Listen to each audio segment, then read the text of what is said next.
Hello, uncle. Am I audible?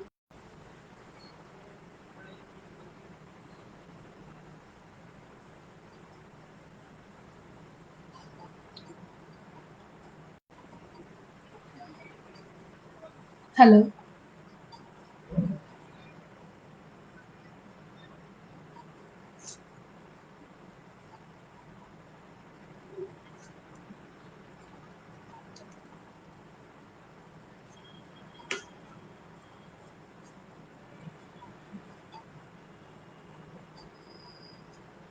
Um, Uncle, am I audible? Yeah. Thank you. Uh,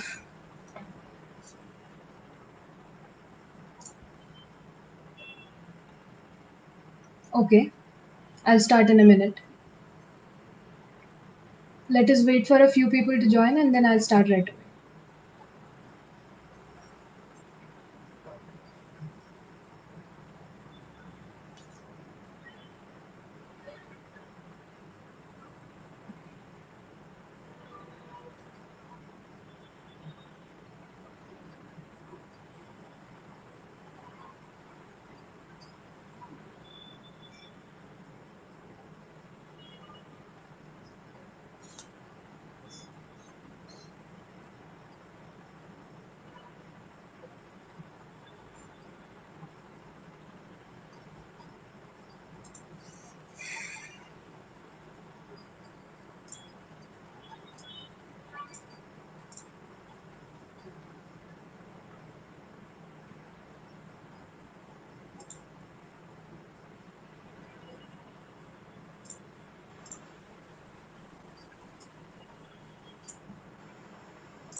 Thank you. Book readers club వారు నిర్వహిస్తున్న నవలా Sravanthi season 5 edition 17కి స్వాగతం. నా పేరు ధాత్రి. నేను డియూలో పొలిటికల్ సైన్స్లో డిగ్రీ చేశాను. ప్రస్తుతం సోషాలజీలో మాస్టర్స్ చేస్తున్నాను జేఎన్యూ నుంచి. నా మాతృభాష తెలుగు అయినా కూడా ఇంగ్లీష్‌లో ఎక్కువగా మాట్లాడతాను. తెలుగులో ఎక్కువగా మాట్లాడలేను. దీనికి 2 కారణాలున్నాయి. ఒకటి, నా స్కూలింగ్ అంతా ఇంగ్లీష్ మీడియంలో జరగడం వల్ల తెలుగులో టెక్నికల్ పదాలు నాకు తెలియవు. ఈ బుక్ అకాడమిక్ బుక్ కాబట్టి టెక్నికల్ పదాలు వాడడం అవసరం కాబట్టి నేను ఎక్కువగా ఇంగ్లీష్‌లో మాట్లాడతాను. భాష వచ్చినా కూడా ఒక అకాడమిక్ టెక్స్ట్‌ని పరిచయం చేయడానికి కావాల్సిన టెక్నికల్ వొకాబ్యులరీ లేకపోవడం ఒక కారణం అయితే, రెండో కారణం ఇంగ్లీష్‌లో మాట్లాడడం వల్ల ఎక్కువ మందికి అర్థమయ్యే అవకాశం ఉంది. ఏ ప్రాంతం వారైనా, ఏ భాష వారైనా ఈ డిస్కషన్‌ని వినొచ్చు. ఇందులో వాళ్ళు కూడా పార్టిసిపేట్ చేయొచ్చు అనే ఒక కారణం కూడా దీనికుంది. సో, ఎక్కడైనా నేను మాట్లాడింది అస్పష్టంగా అనిపిస్తే తప్పకుండా కామెంట్ బాక్స్‌లో రాయండి. ప్రశ్నలు, రిమార్క్స్ మాత్రమే కాకుండా నేను మాట్లాడినది అస్పష్టంగా ఉన్నా, లేకపోతే ఏదైనా నేను ఇన్‌కరెక్ట్‌గా చెప్పినా గూడా కామెంట్ బాక్స్‌లో రాయండి. అయితే నేను మాట్లాడే క్రమంలో నేను దాన్ని చూడలేను. అందుకని ఒకసారి నేను ఒక 30, 40 నిమిషాలు ఈ బుక్ గురించి మాట్లాడినాక నేను కామెంట్ బాక్స్‌లో ఉండేవన్నీ చదువుతాను. తప్పకుండా నేను ప్రతి ఒక్క రిమార్క్ కానీ, ప్రతి ఒక్క క్వెషన్‌కి కానీ రెస్పాండ్ అవ్వడానికి ట్రై చేస్తా. ఆహ్, if I may switch into English. I am introducing the book The Precariat today. It is written by Guy Standing, and he's a professor of development studies at University of London. This is published by Bloomsbury as part of this book series called Bloomsbury Revelations. I'd recommend everyone to take a look at this book series because it consists of non-fiction books that have radically changed how we look at the modern world.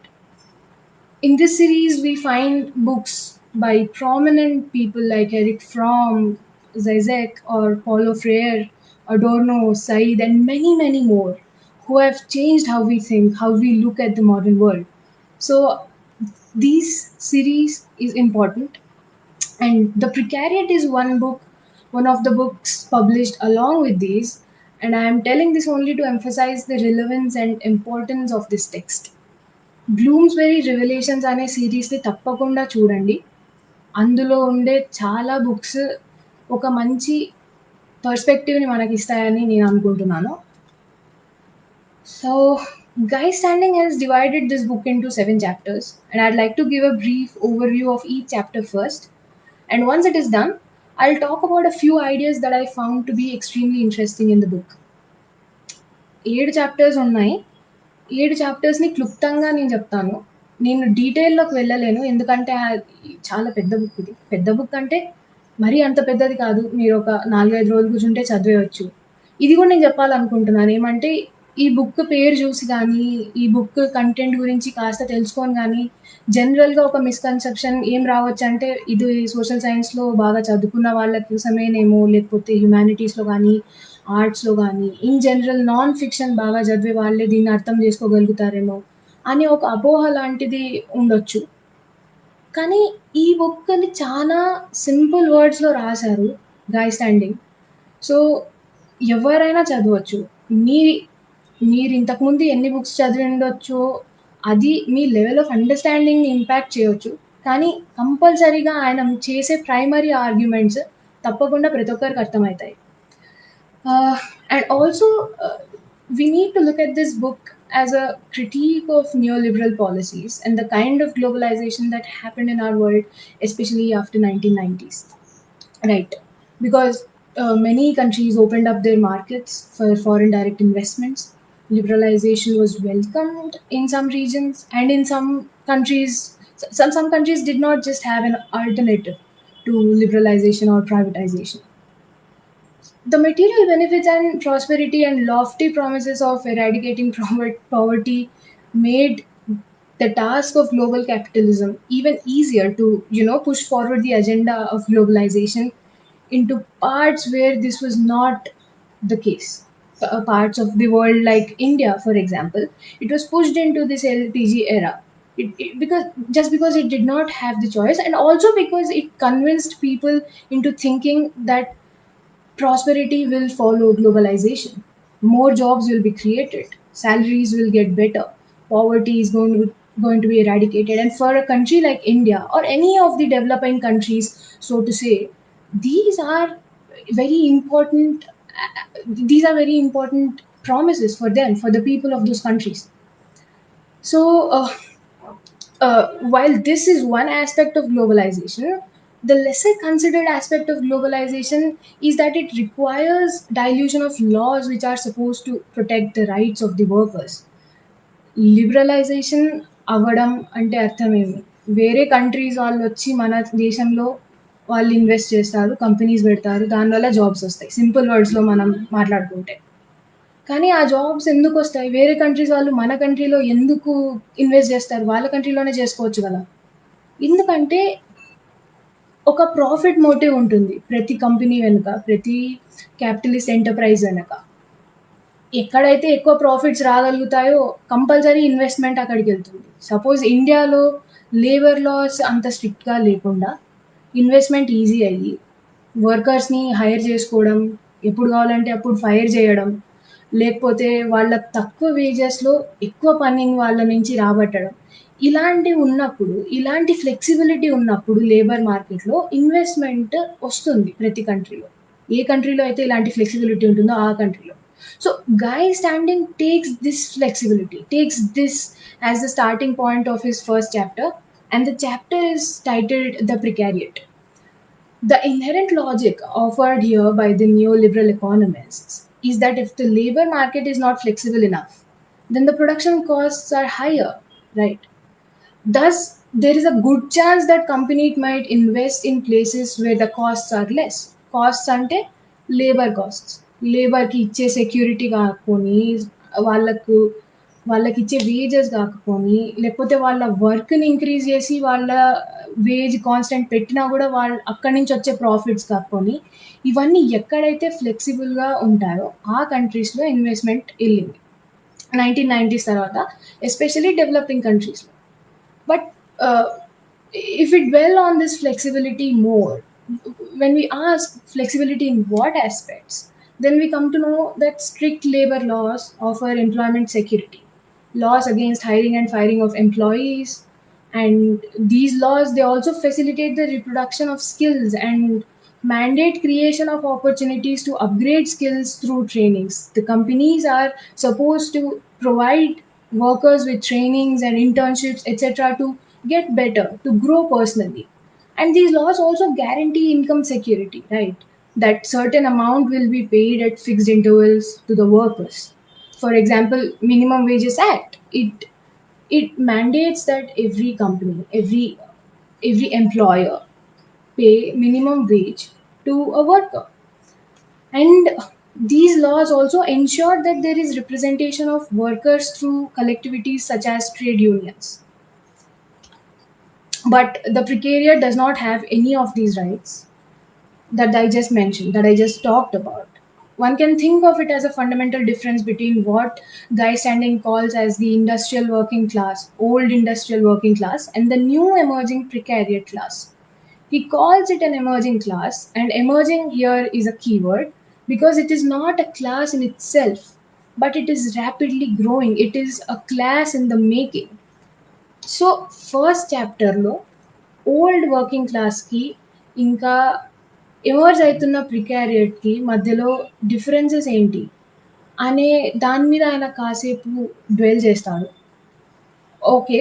ఆ point of distinction ఏంటి అనేది ఇప్పుడు మనం చూసాము. ఇంకొక point of distinction is that the old working class is not only entitled to the schemes of welfare state, like the laws or the income security and employment security that we just talked about, but it also has the support of the community. Because of the persisting instability, the precariat often finds itself shifting jobs and relocating constantly in search of work.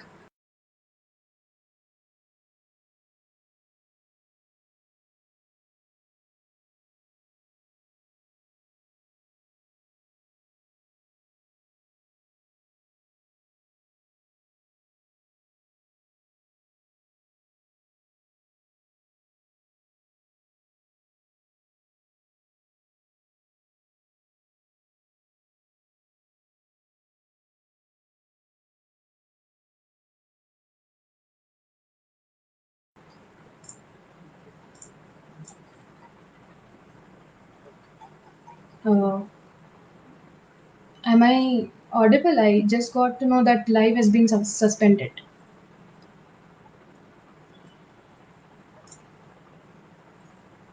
To me it is running. Has it been suspended?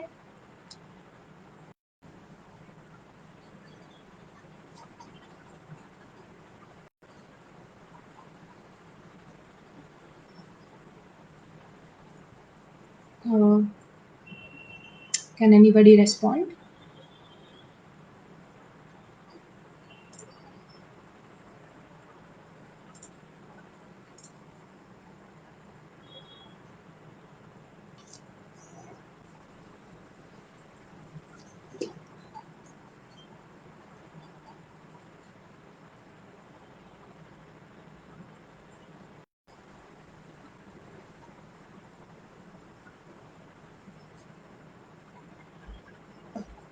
uh,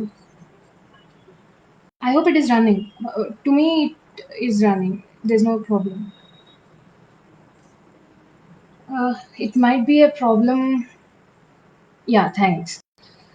So, yeah, it might be a problem with your. Yeah, okay. Right. Thank you. I was talking about the distinction between old industrial working class and this new emerging class called precariat. And this distinction has been pointed out by Guy Standing in the first chapter itself. Due to persistent inability, instability, the precariat often finds itself shifting jobs. This instability, unstable, uncertain are the keywords here because these are the defining characteristics of precariat. Any person who cannot stay in a place or in a job or who does not have a sense of security in the place he or she lives cannot develop a belongingness, cannot develop a sense of belongingness in a particular community. And that's exactly what plagues the precariat. And that's how it is different from the old working class, so to say. Although the precariat and the old working class share a lot of challenges, yet the precariat is even more exploited, and worse, this exploitation is very less acknowledged because it is a class of people basically employed in temporary jobs for extremely low wages, and the lack of stability and motivation required to climb up the social ladder. All of these hamper any chance at growing, any chance at climbing up the social ladder. In short, if we just put this in simple words, their lives are precarious. Uncertainty looms over them constantly and hampers personal growth at an individual level, right? Standing also is aware of the fact that this class is not as homogeneous as the old working class. He describes it as a heterogeneous class because of the diversity of people being pushed into it. He mentions and he talks at length also in the coming chapters about various groups of people who are part of this class, this emerging class: migrants, women, students, old people who sustain who depend totally on their pensions, which are meager. All of these people are are just a few examples of groups which are increasingly being pushed into this class, into this emerging class. And why does this happen? When we dwell on this, and also Guy Standing does the same, he calls out neoliberal economists for attributing economic setbacks to a lack of flexibility. We are again back on the argument of flexibility, the argument that is advanced by neoliberal economists, pro globalizationalists, that flexibility is the key to development. Labor laws need to be flexible. And Guy Standing has a problem with this argument, constantly attacks this argument. And he says that economic setbacks are attributed to a lack of flexibility by neoliberal economists. But it is economic setbacks are never at, like they are never attributed to the lack of structural reforms of labor market. No liberal economist talks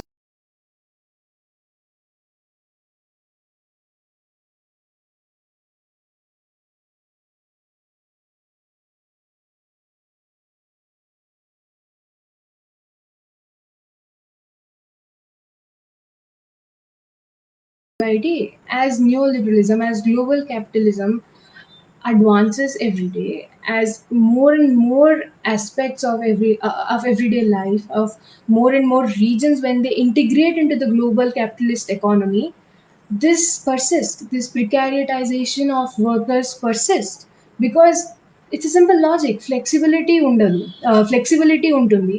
companies ఎప్పుడన్నా hire చేయొచ్చు, fire చేయొచ్చు.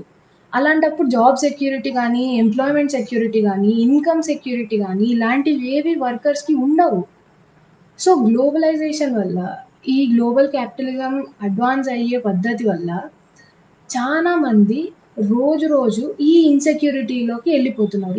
ఇలాంటి insecurity ప్రతి ఒక్కరి లైఫ్స్‌లోకి creep in అయితుంది to some extent or the other. And that is a very like foundational point that he makes in the very first chapter. He also talks about how people get precaritized. He talks about precaritization as a process, and he talks about two or three things contributing to precaritization apart from the logic of global capitalism. And you can also incorporate these factors into the logic of global capitalization in one way or the other. But to distinguish it, he also speaks about rising unemployment rates, which are forcing people into taking temporary jobs when the unemployment rates are high. That means that workers, there's enough supply of workers, but there's stagnant demand for those workers. That does mean that their wages are reduced, that they have to make compromises in order to find a job. Those compromises essentially involve like losing employment security and income security again and again. And another factor is that there's a growth in part-time employment to supplement primary source. So when someone's working for meager wages, when that wage is not enough to feed his or her own family or his or her own self, there's high chances that the person will try to get some part-time employment in order to supplement his or her primary source of income, since it is not sufficient. So the growth in part-time jobs has also concealed this extent of underpaid jobs, has concealed the extent of unemployment in a lot of countries, is what he says. And also he observes a very peculiar thing. Probably this is mostly observed in Western Europe and parts of United States. He talks about the loss of status, that when there's unemployment, and probably he's speaking this as the speaking this in the context of the 2008 global recession. Many people have lost their jobs, and more people were forced into taking up lower rung jobs just in order to be employed, in order to earn something, right? And this loss of status is being compensated mostly in USA and Western Europe, not by increasing the wages, but he says that it is being compensated by assigning fancy titles to the jobs. And he gives two very good examples. A paper boy in America is increasingly being called a media distribution officer. But he's doing the same thing. He's still distributing papers, but he's no more a paper boy, but he's a media distribution officer. So this loss of status, it is being compensated here by assigning fancy titles. And also he gives the example of a bin emptier. A bin emptier is now being called a recycling officer. So what does this mean? ఒక జాబ్‌కి వాళ్ళ status పోయింది అనే ఒక బాధని compensate చేయడానికి వాళ్ళకు better wages ఇస్తున్నారా? వాళ్ళకు బెటర్ సోషల్ సెక్యూరిటీ ఆఫర్ చేస్తున్నారా? లేదు. వాళ్ళు చేసే పనులకు వాళ్ళ ఉద్దేశంలో వాళ్ళు చేసే మీనియల్ జాబ్స్‌కు ఫ్యాన్సీ టైటిల్స్ ఇస్తున్నారు. చూడండి మీరు, పేపర్ బాయ్ కాదు, మీడియా డిస్ట్రిబ్యూషన్ ఆఫీసర్ అంటే ఎంత బాగుంటుంది. అలా ఒక ఫాల్స్ సెన్స్ ఆఫ్ స్టేటస్ ఉంది వాళ్ళలో. అది వాళ్ళ తప్పని చెప్పట్లేదు గాయ్ స్టాంటింగ్. అలా అసైన్ చేసే వాళ్ళ తప్పు. అసలలా ఐడియా ఎవరికొచ్చింది? స్ట్రక్చరల్ రిఫార్మ్స్ గాదు. మనం మంచి ఫ్యాన్సీ టైటిల్స్ ఇచ్చి జనాలను ఒక ఫాల్స్ కాన్షియస్‌నెస్ లాగా వాళ్ళకి పెట్టేద్దాం అనే ఒక ఐడియా రావడమే ఆయన ఆ కన్నింగ్‌నెస్‌ని పాయింట్ ఔట్ చేస్తున్నారు. ఇది first chapter. In now coming to the second chapter, he discusses why the precariat is growing. Okay, we have so far discussed what is precariat, but we've also defined a few characteristics of the precariat. But how is this class growing? Why is this class emerging? He talks about a few reasons. He says that there's a shift from stakeholder to shareholder model of the firms in the first place.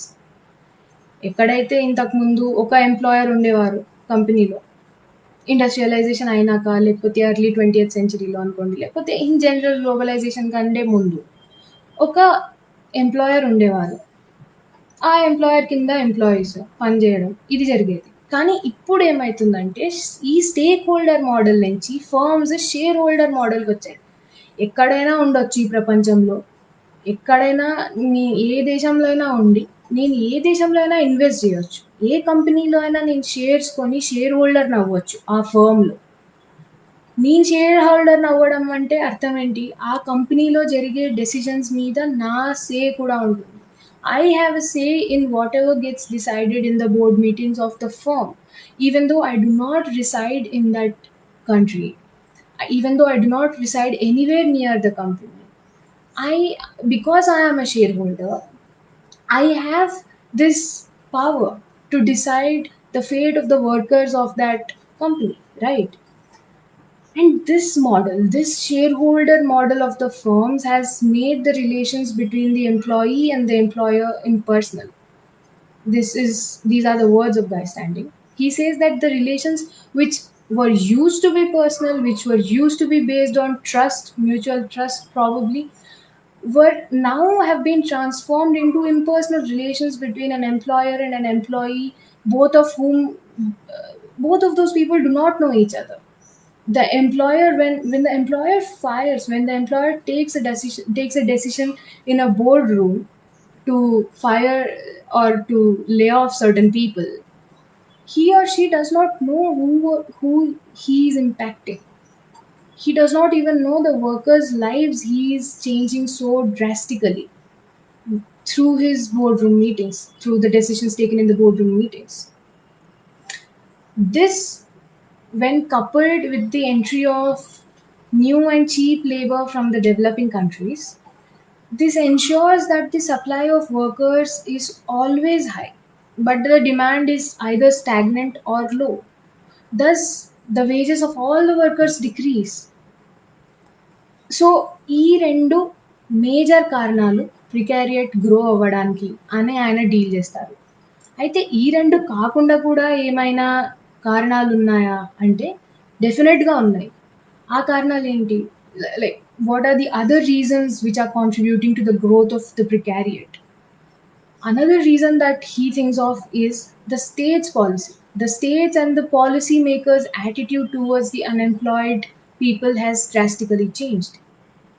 Where there used to be social security for unemployed people, now there is hostility towards unemployed people. Unemployed people are looked at as people who are lethargic, as people who are lazy, because now, because of this neoliberal logic that every individual is equally capable of achieving, it's his or her own personal efforts which determine which determine his or her place in the social ladder.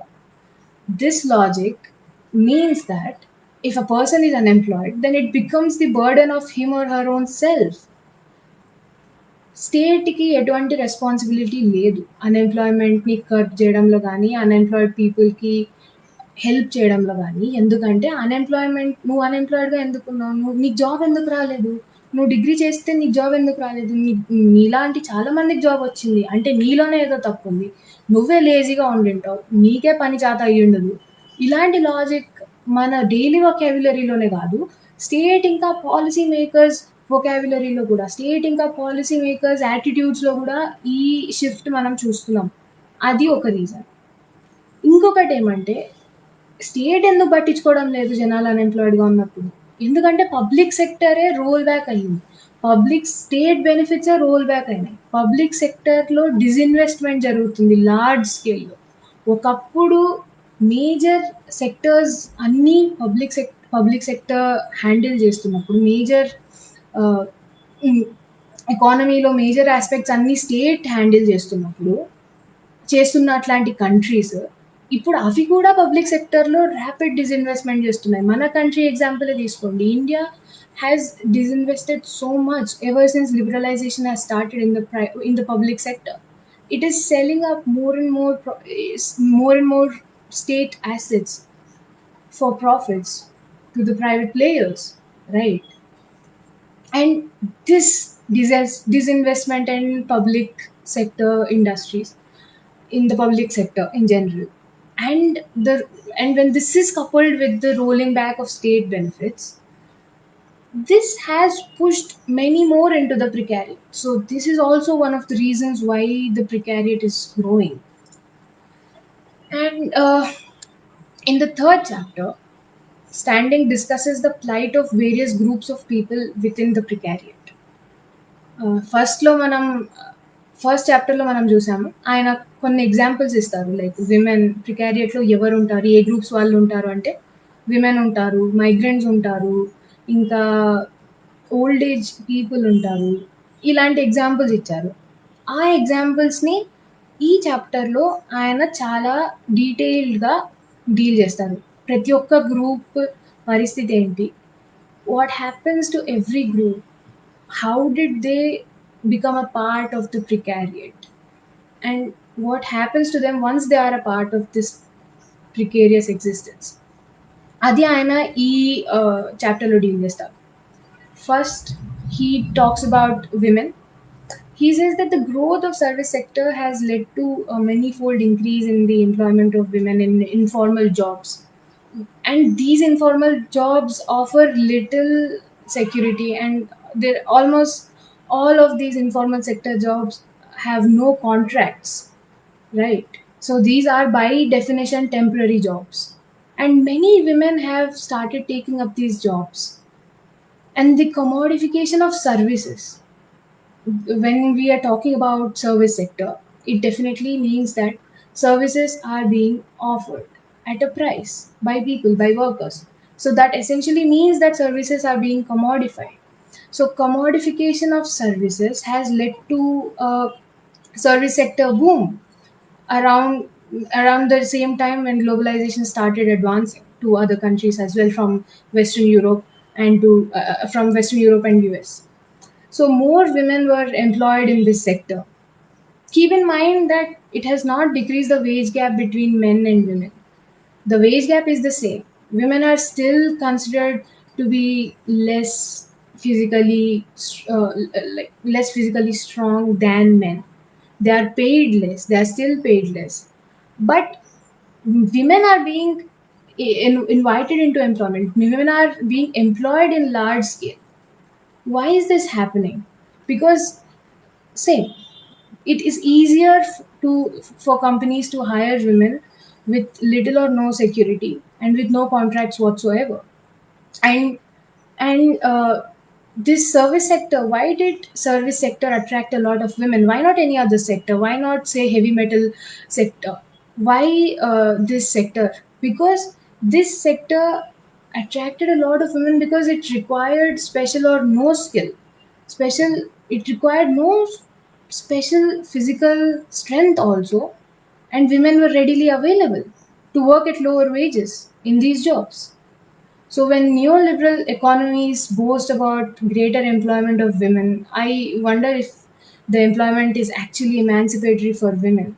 I'll come back to it once I'm done with all the chapters. This is a very striking idea that I liked. And the second way, and the second group that he talks about in this chapter is the group that group is of students. Like, why students are being pushed into this group? Why? That is the question he ponders upon, and he deals with it at greater length. So he starts by analyzing the neoliberal model of education, which treats education as a means to an end. Education is not education is not a pursuit of an individual's passions anymore. It is not an end in itself. It has been reduced to a tool to earn income, right? More and more students find it difficult to pursue higher education in the first place because of this neoliberal model of education. The fees are higher, the costs of getting educated. As you go higher, the costs of getting education is also higher. fees are highly absurd. You students end up taking loans just to complete their courses, just to get enrolled in higher education. So that is the case of higher education in neoliberal economies. And people who drop out because of various reasons, mostly because of financial inability to pay such highly absurd fees. Such students, such people are forced to take temporary jobs because they do not have like this specialized skill set. They're not specialized in a field, they're not experts in a field. They had to drop out of school, they had to drop out of colleges. So this is one point of exploitation for students who drop out. But what happens to students who continue to pursue higher education? Are their conditions better? Are they not part of precariat? Then he certainly disagrees. He also talks about students going into higher education and how they are trapped by banks who give out loans to them, because these banks these banks literally force students to take up jobs as soon as they are done with their degrees. There's no time for students to stop, take a step back, and see what their capabilities are, to wait for a job which actually matches their capabilities. They have to jump right into this job market. They have to find a job, no matter what it is, even if it does not match your skill set, even if it is not paying you enough. You have to take it because you have loans to pay. You have taken tremendous amount of money from the banks to pursue this degree, and when you have finally pursued this degree, probably out of passion, you're not anymore allowed to follow that passion because you are now under the control of this system. You have to pay back those loans, you have to pay back all your debts, all the educational loans. So as and when students step out of college, they are faced with the life changing option. They're faced with this life changing choice actually. One option is they can either take up jobs which do not match their talents, which are not which in which they are not interested. Basically, they can, most of them are careerless temporary jobs, they are like dead ends. And once there's high risk that one might get stuck in that job, one might get stuck in that vicious loop of earning once he or she enters that job. This is one option, that either you take up a careerless job, and the second option is that either you stay unemployed. All right, if someone has finally managed to get a degree without taking any loans, he does not have that looming threat on his or her head. But there is this but if you take a step back and wait, then you're going to be unemployed. You don't know for how long, you don't know when you're going to get a job, but you are going to be unemployed. And as long as you are unemployed, this system treats you as a failure. And even more so when you are completed a degree and you remain unemployed, that means that you are incapable even after completing a degree. So you are inevitably labeled as lethargic and a lazy person. So many students, and I speak this from experience, many students I have seen around, my friends, they end up taking underpaid jobs, part-time jobs, and they work in these underpaid internships just so that they can earn enough money to sustain themselves independently without depending on their family or their guardians. That is the case of people who go on and complete higher education. And the third group of people, and he deals with them also, he talks about old people, people who have retired. What happens to them? In the increasingly liberalized economies, state has this tendency to roll back all forms of social security offered to all groups of people, and it affects old people the most because they have retired. Probably they have worked already for a good 30 or 40 years, and now that they are finally retired, they understand that their pensions are not enough to sustain themselves. So even after retiring, even after the age of 60, 60 ఏళ్ళు వచ్చిన వాళ్ళు, ముసలి వాళ్ళు, అలాంటి వాళ్ళు గూడా కంపల్సరీగా కెరియర్‌లెస్ jobs కానీ, పార్ట్ టైమ్ జాబ్స్ లాంటివి గానీ, లేకపోతే టెంపరరీ జాబ్స్ లాంటివి గానీ తీసుకోవాల్సొస్తుంది. ఎందుకంటే వాళ్ళకొచ్చే పెన్షన్స్ సరిపోవడం లేదు కాబట్టి, ఆ పెన్షన్స్‌కి ఒక సప్లిమెంట్ ఇన్‌కమ్ లాగా వాళ్ళు ఒక జాబ్ నుంచొచ్చే ఇన్‌కమ్‌ని వాడుకుంటారు. So these are the three main groups that he talks about in this. He also talks about two other groups. He talks about the differently abled people, and he also talks about the uh, the criminalized people. What about these people? And these also face peculiar challenges. And I think it's better if one reads in the book itself. Uh, Now I'm coming to the fourth chapter, and this whole chapter is solely analyzing how migrants are perceived. Standing explains in this chapter various trends in migration across the world, and he argues that those who migrate in search of better livelihood are reduced to the level of resident aliens, and they are often barred from political participation. And governments are increasingly making it difficult for a person to become a legal migrant, let alone a legal citizen from a different country. Most of them are undocumented. Most of these migrants are undocumented, and they work at unimaginably meager wages, and their lives are at the mercy of the bosses who hired them. And these bosses, more often than not, they know their condition. They know that these people are the so-called illegal migrants, and these people can work for unimaginably low wages, and they won't even complain. Like, no matter how the bosses treat these migrants, they cannot complain. Who can they complain to? They are not even the citizens of this so-called country, of any country, right?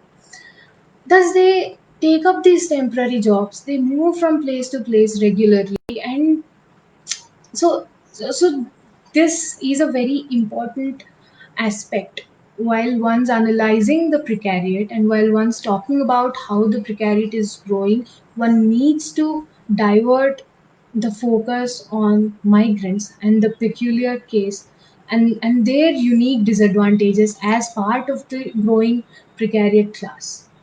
If I can dwell some time on this, I can explain how citizens are pitted against the poor migrants. Migrants, imagine I'm a migrant, I'm coming from a different country. Why am I crossing borders? Why am I leaving my homeland? Why is the need to leave my home, leave my country behind arising in the first place? The system has failed me already. The system could not provide me livelihood. The system could not let me just stay in my homeland, in my native place. It has forced me into going into crossing borders, crossing borders in unimaginable ways, right? People cross borders through tunnels, they come in some containers, they stay there, they starve for days, and somehow they land in another country. And do these people have high aspirations from life? Do these people want to become CEO of some company? Do these people aspire to be CEO of Microsoft or something? No. The only aspiration, and it is, I don't know if to even call it as an aspiration, but the only aspiration these people have is the aspiration to fulfill their basic needs, such as food and shelter.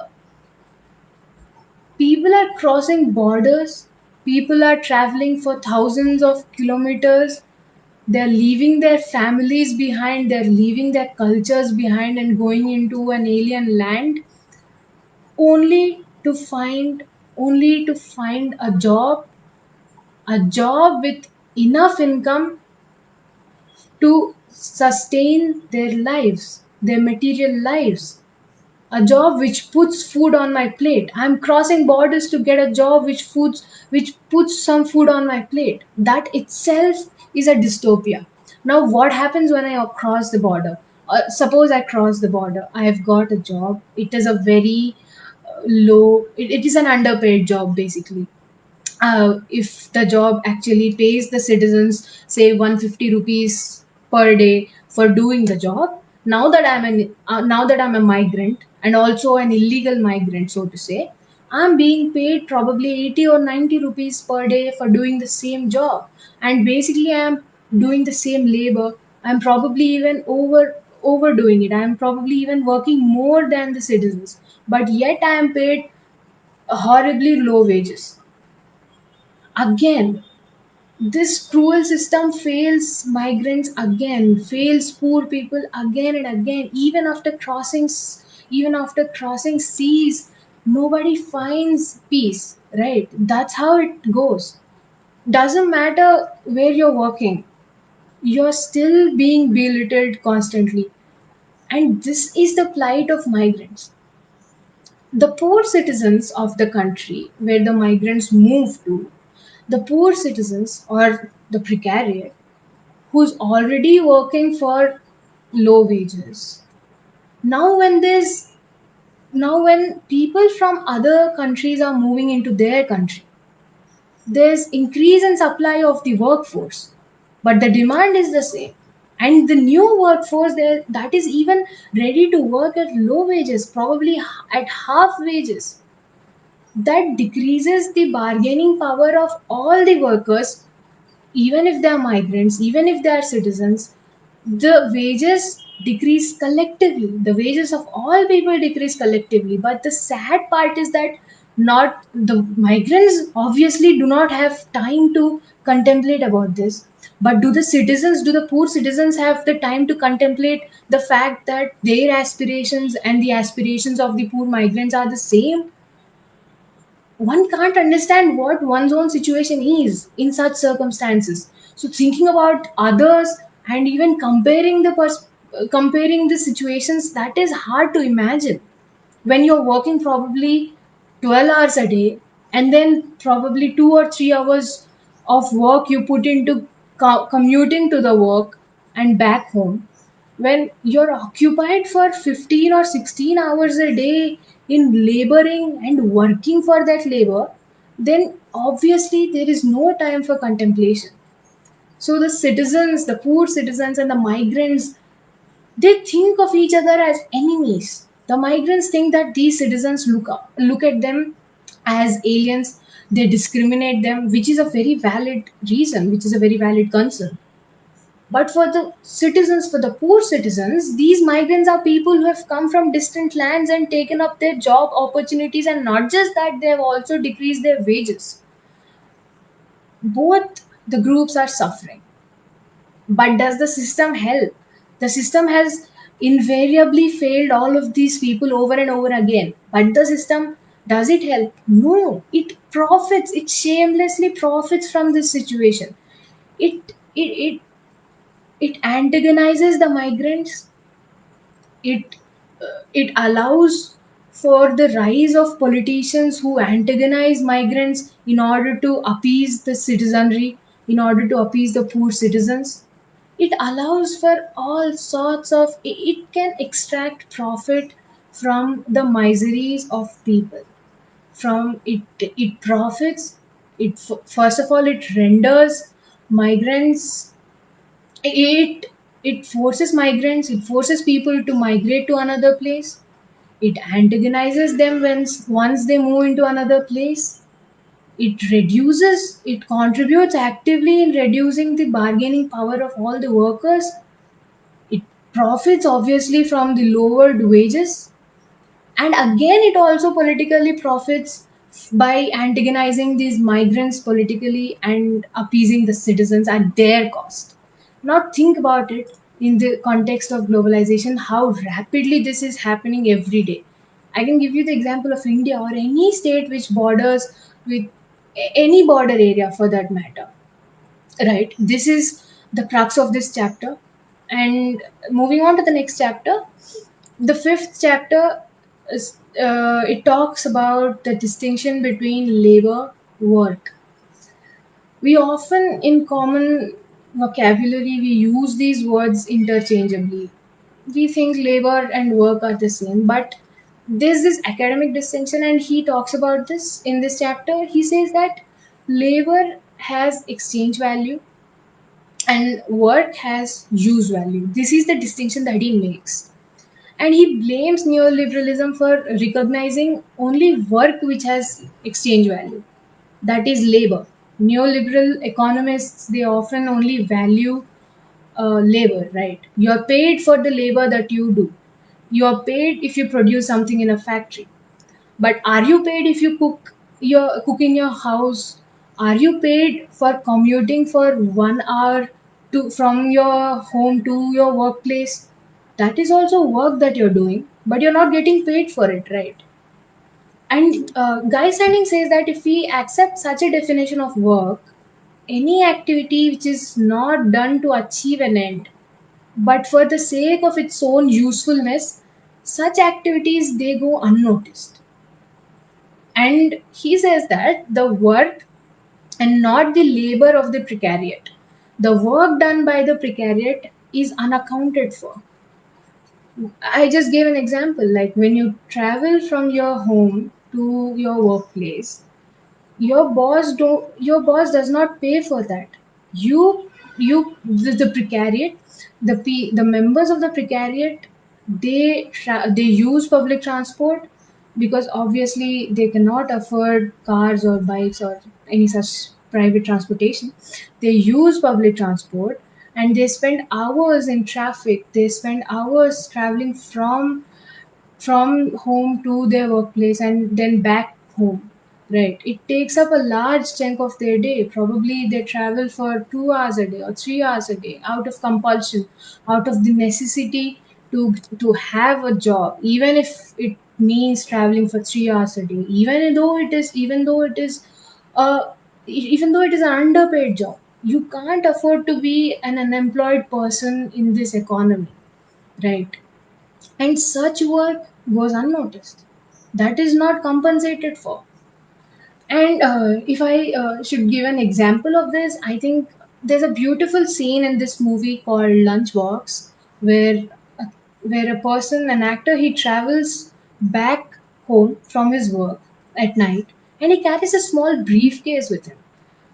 So in that briefcase, he carries a cutting board, he carries a chopping board, and he carries some onions and tomatoes and potatoes, so that he can cut them in the metro. He can cut them in the local train before reaching house, so that he can cook food and then sleep.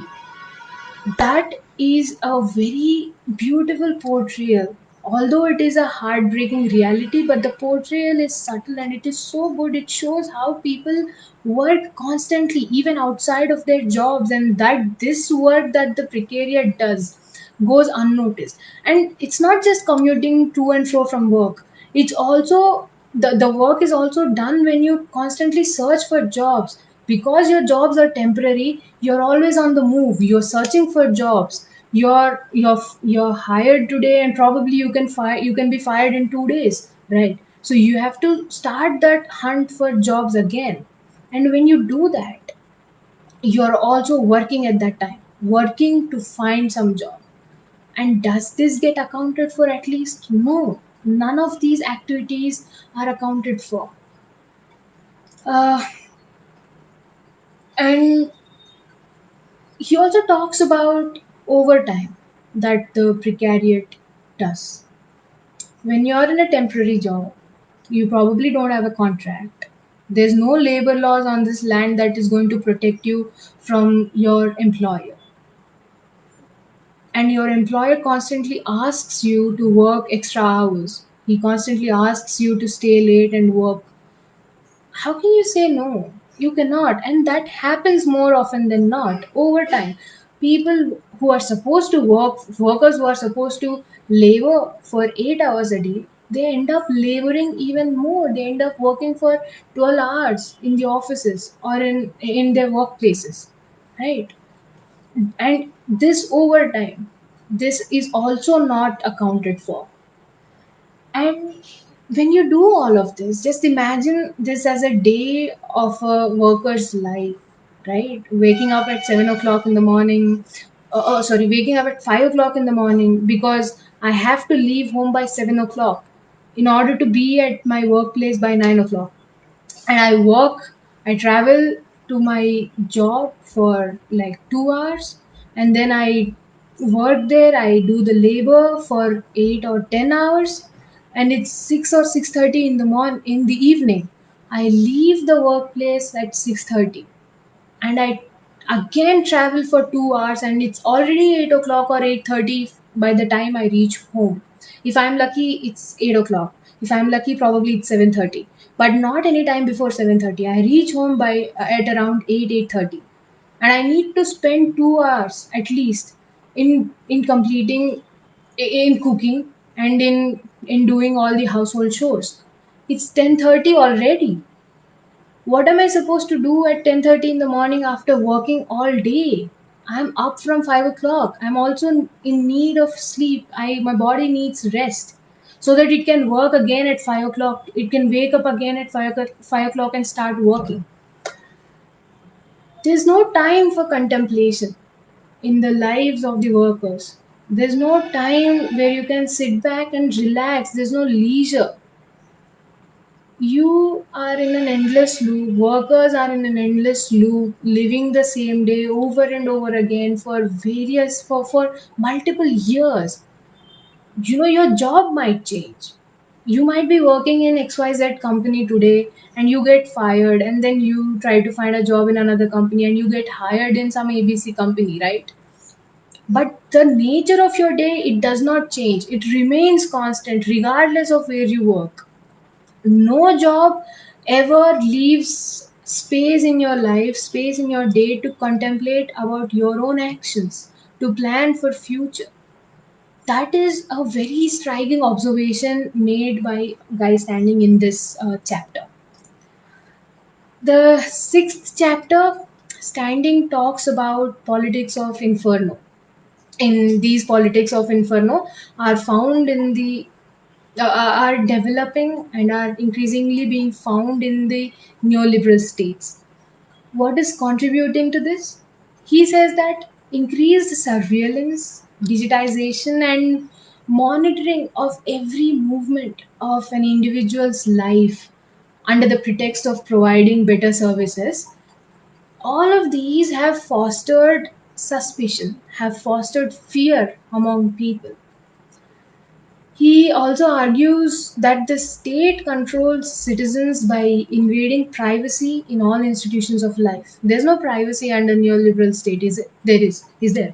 Because you go to school, probably you send your child to a school, there are CCTV cameras all over the school. You go to work, you probably go to your workplace and you'll find there are CCTV cameras installed everywhere.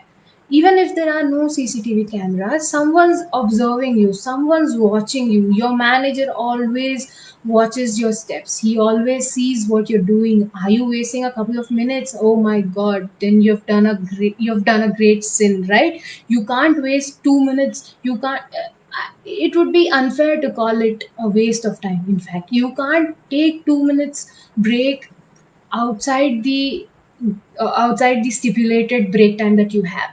And if you do so, you're wasting time. And who knows you're wasting time, in fact, because you're being monitored, because every action of yours is being monitored in your workplace, that your managers know that your managers know when you're working and when are you wasting time according to their point of view, right?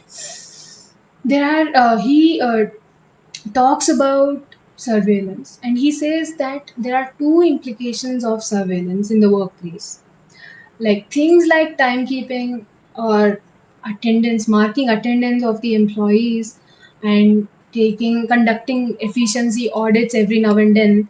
All of these are tools used to penalize non-conformists. So if suppose you are a creative person but you come late to the work, you are treated as a nonconformist who is not adhering to the norms and rules of the workplace. And how does anybody know about it? Because someone's always watching you, they know exactly at what time of the day you step into the office and exactly at what time of the day you step out of the office. So they'll know if you're being a non-conformist, they'll know, and it's their duty to make sure that you conform. It's their duty to make sure that the worker conforms to the norms, to the rules of the factory, to the rules of the office or the workplace. This is the first implication. Secondly, he talks about he says that such surveillance techniques, they portray they portray probably the workers employed in temporary jobs even more than the workers employed in some sort of stable jobs. They portray workers as a class of people needing constant monitoring and disciplining. Why do you need constant monitoring and disciplining? Why does the state always have an eye on you, on everything that you do? It is because of this inherent logic that you need disciplining. That if I'm watching you, that is for your betterment. That is because you need disciplining, you need constant monitoring so that you don't go haywire. That is the argument.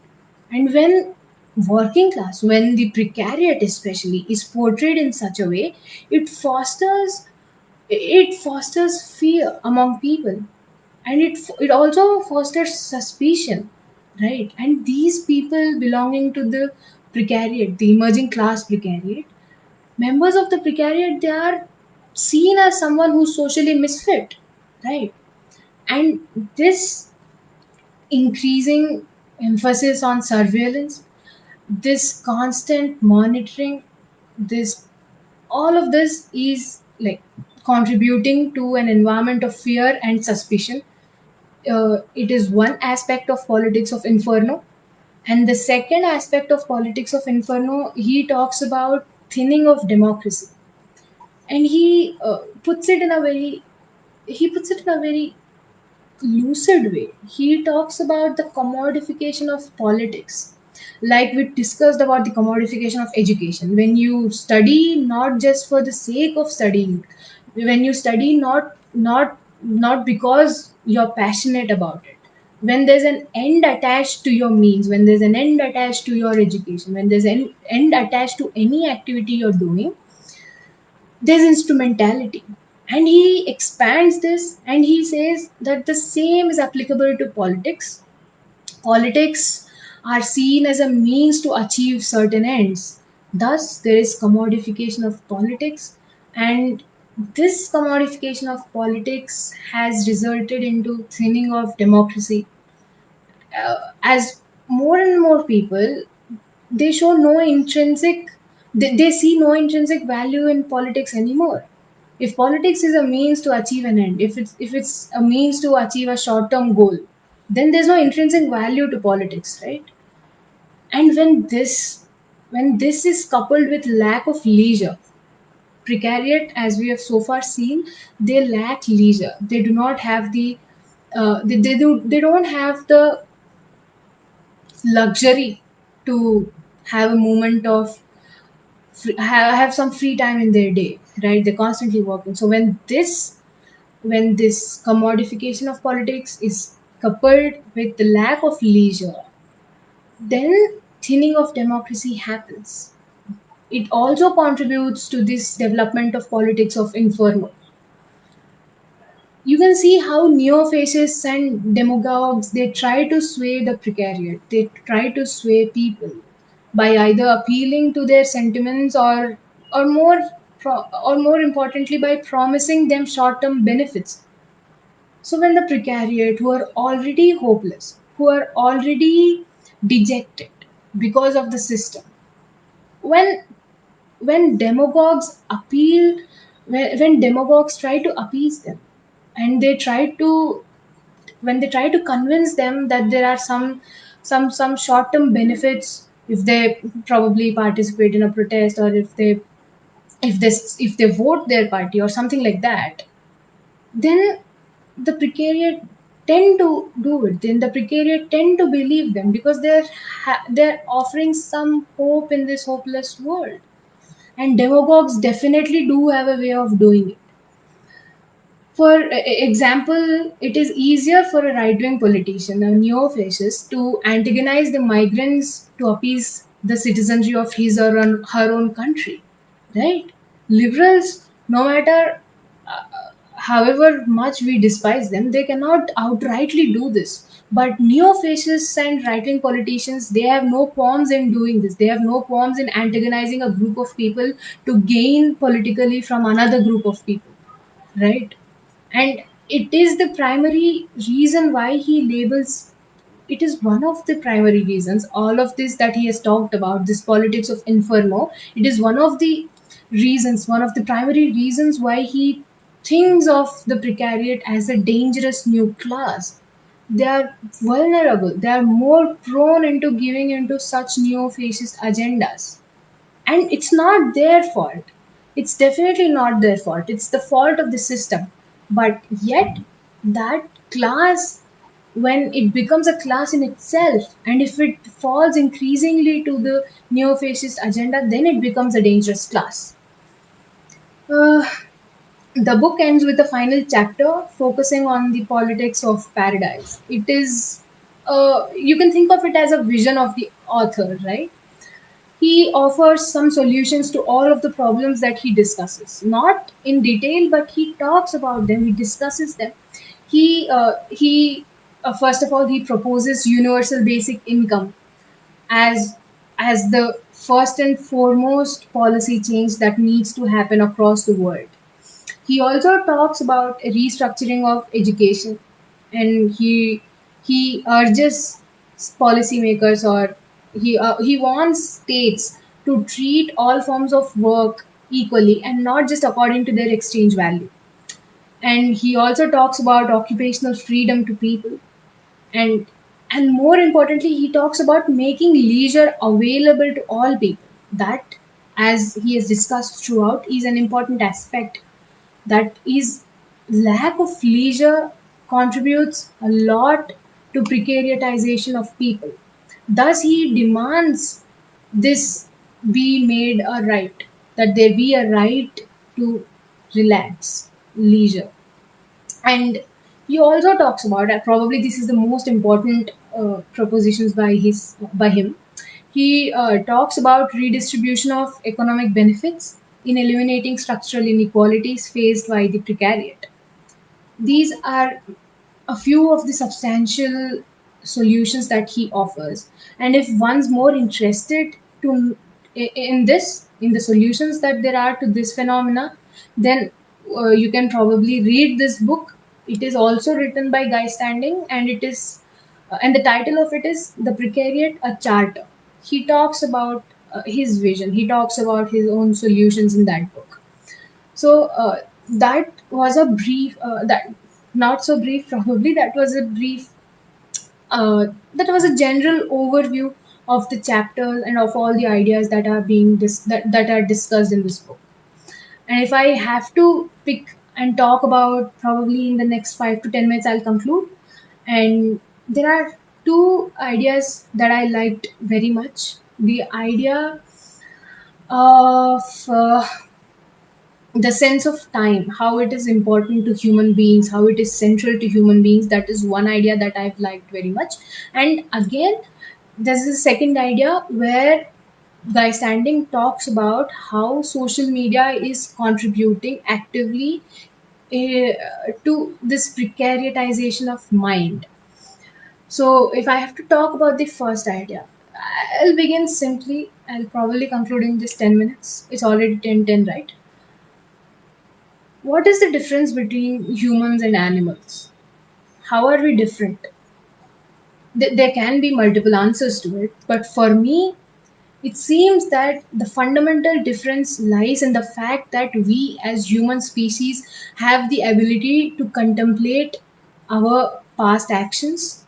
We have the ability to plan for future.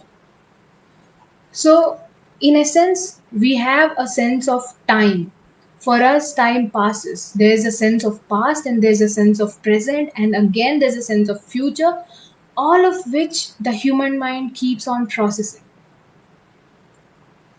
What happens when this contemplation about past and planning for future is snatched away from people? Isn't that what is happening to the precariat? They are losing this ability to distinguish between past, present, and future, because they are living in a loop. They are living the same day again and again. Their lives are not changing in essence. Even if their jobs are changing, their lives are the same. They are losing the sense of time. They do not have any aspirations. They do not have big hopes. They don't hope to be in a better place tomorrow. All they hope for is to get some food today on my plate, on their plates. That's all the aspiration is, to live in the present. So when a human being loses this sense of time, it is dangerous. It is in the sense that you're being reduced to your animal necessities. Probably this is one thing that also Marx talks about in economic and philosophic manuscripts, where he deals with alienation. He says that humans are being increasingly reduced to their animal instincts, that we are only pondering over the questions of food and shelter.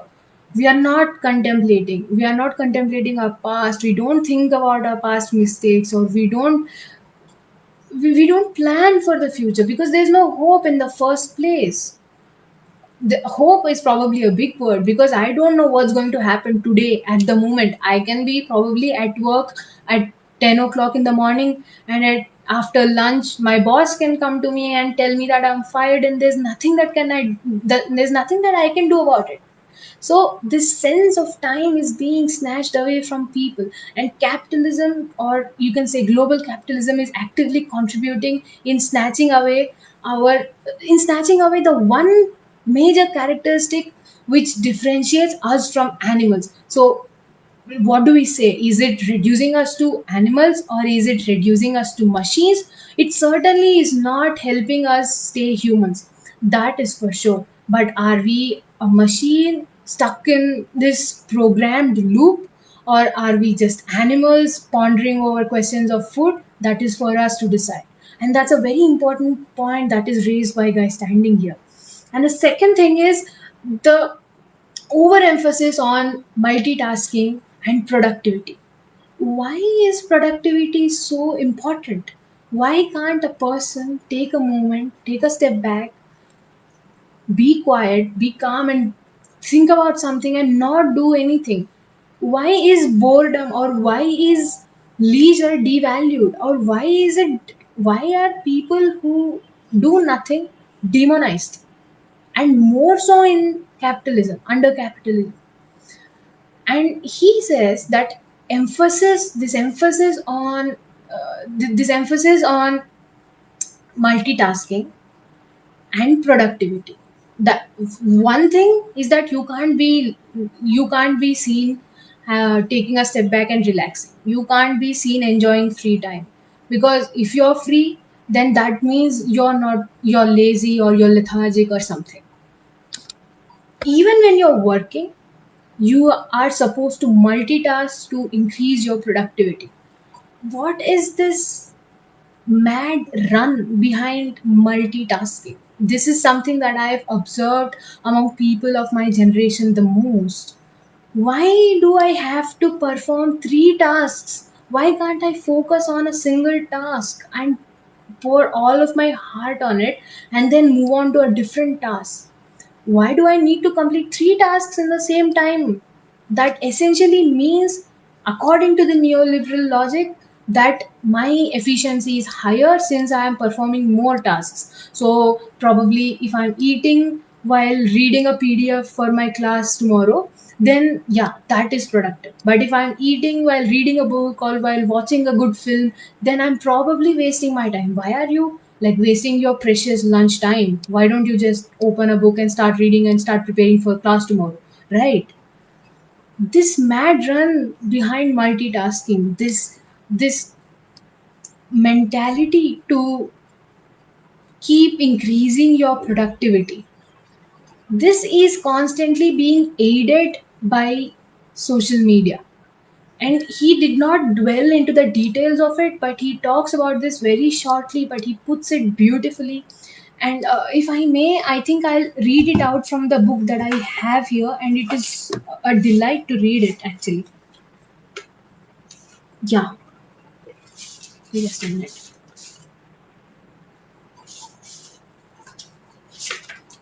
Yes,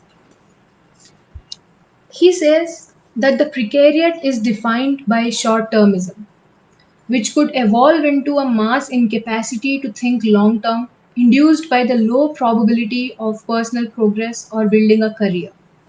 So, short termism, involvement in temporary activities, not being able to plan for the future, not having any big hopes for the future in the first place, all of these are defining characteristics of the precariat.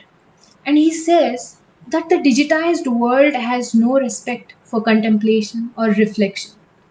It delivers instant stimulation and gratification, forcing the brain to give most attention to short term decisions and reactions. Exactly. When I scroll through Facebook, I come across probably cute dog videos of, say, 2 or 3 minutes. I watch them. Do I dwell on it? Do I contemplate on it? No. Does that mean anything to me even? No. I'm watching it because I find it cute. I find it a beautiful sight to watch, and that's just for 2 or 3 minutes. My brain releases dopamine, and I'm happy, and then I move on to a next post. I see any content that we see on social media, any content that we consume here, is contributing to this short termism.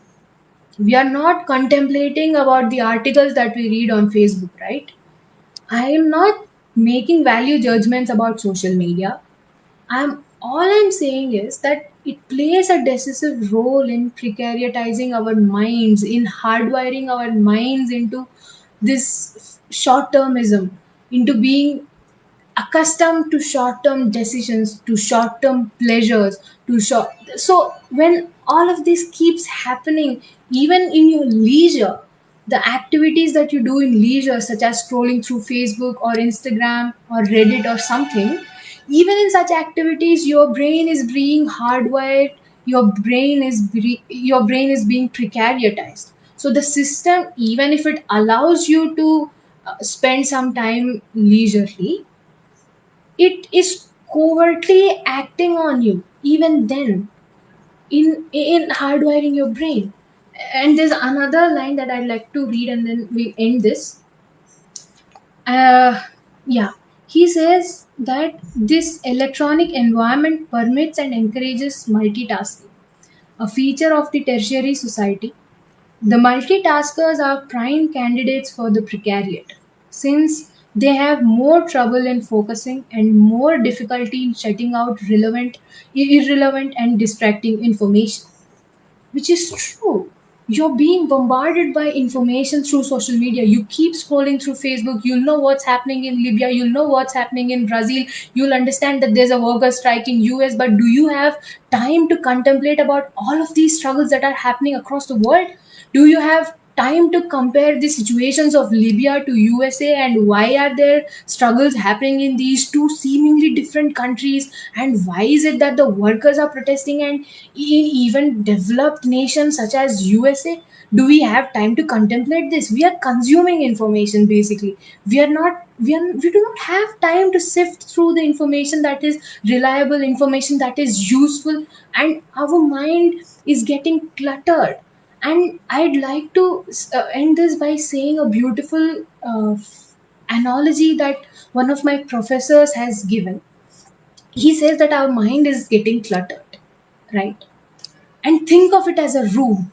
In your room, you fill your room with beautiful furniture. You bring in a sofa, you bring in a bed, you bring in a very great table made of rosewood or teak or something like that, and you bring in all sorts of furniture into your room. After a while, you'll realize that you have cluttered your room to the point that there's no place for you to even move in this room. He says, my professor said that, now imagine the same situation in your brain. You're being constantly bombarded by information, you're intaking information, you go on Instagram or you go on Facebook or anything that you do in your leisure time. You are taking in information, but you don't have time to process that information, but your mind is storing it until a point where it gets cluttered, and you suffocate mentally with, and you're overburdened with information.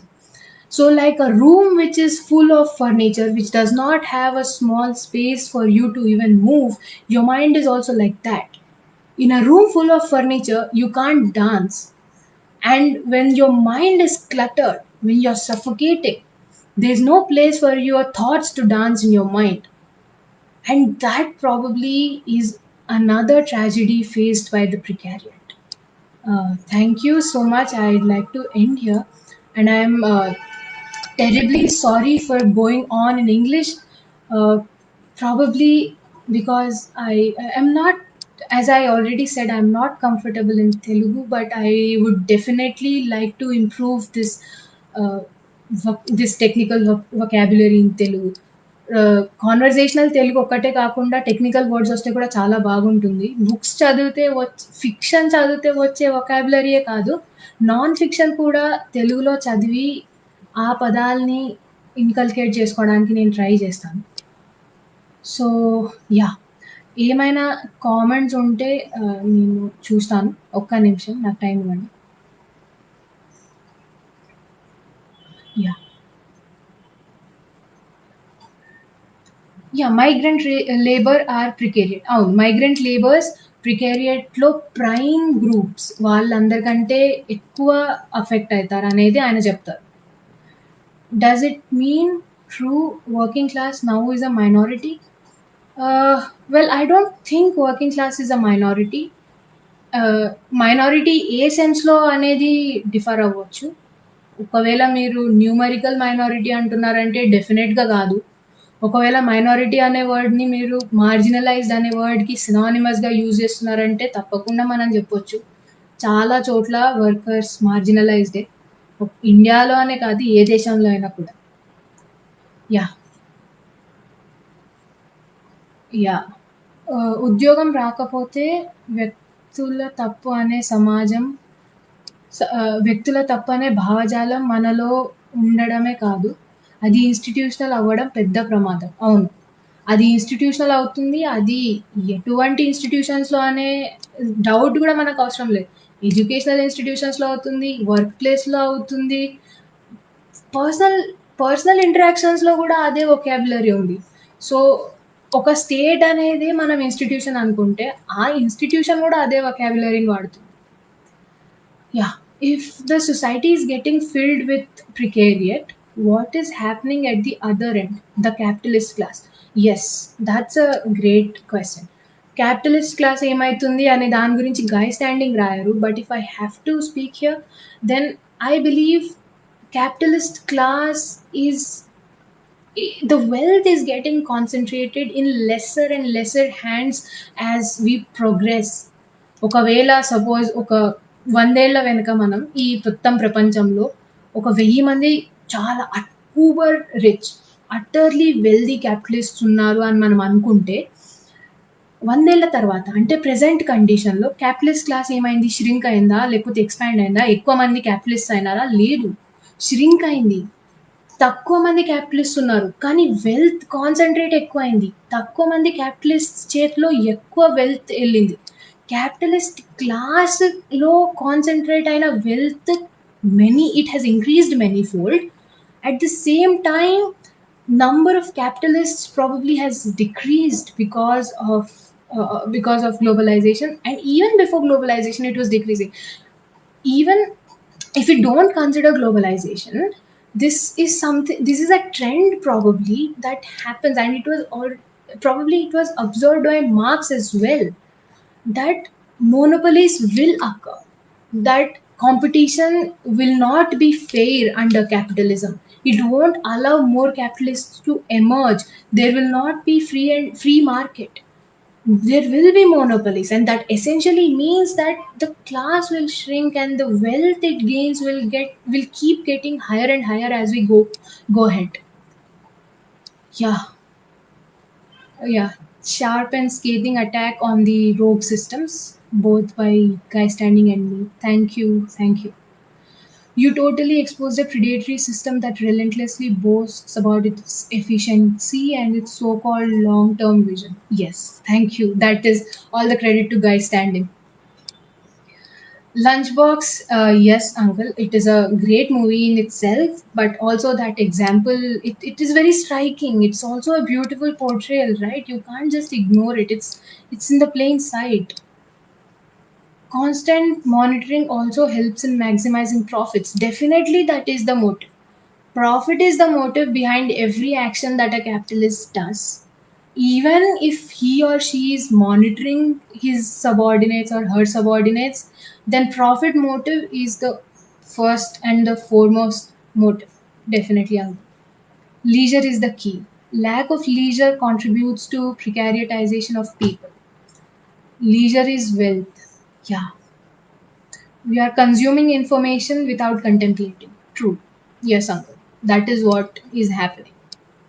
So that's all from my side. If there are any more remarks or any inconsistencies in the logic of my arguments or any other questions, then I'll stay here for a minute or two and then probably I'll end the live.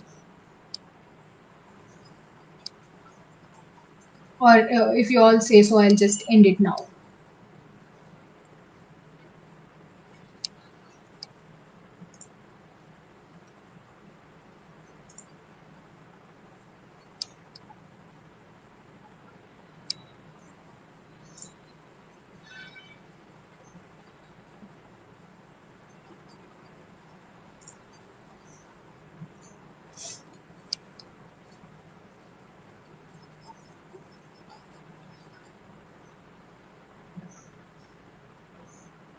Uh, okay, it's already 10:30. How do you see the internal migration in our country? You mean the migrations, interstate migration, right? From one place to another. Yes, I think the same logic appears, especially in our country. And this might be a bit controversial to say, but each state has its distinct culture. Each state has its own primary ethnic groups, its own values and yeah, its own values and shared shared norms, etc. That means we can perceive each state in India as a nation in itself. I'm not saying that the are regional identities are more important for people than the national identity. It might not be the case, but each state can be recognized in some sense as a nation in itself. And when some people from Bihar move to Maharashtra, to Bombay in search of livelihoods, the same things happen over and over again. Are they not villainized? Are they not like antagonized by Shiv Sena? Shiv Sena thrives on this Maharashtra pride. It thrives. Its politics totally depend on like defining who Marathas are, and in doing so, they are clearly demarcating boundaries over who are not Marathas, who do not belong in Maharashtra. And Biharis definitely don't belong in Maharashtra according to Shiv Sena. And it does antagonize Bihari migrants, right? Ki kahi se aa rahe, they are coming from distant lands and they're taking up our uh, our jobs. And because they are distant, they are people from distant lands, they're not seen as Indians. Then the conflict is between not between Indians, right? If you look at it, why should there be a conflict in from between Biharis and Marathas in that sense? There is conflict because there are differences, there are stark differences in these two cultures. Even though they are legally a part of country, these two are as if they are two distinct nations, right?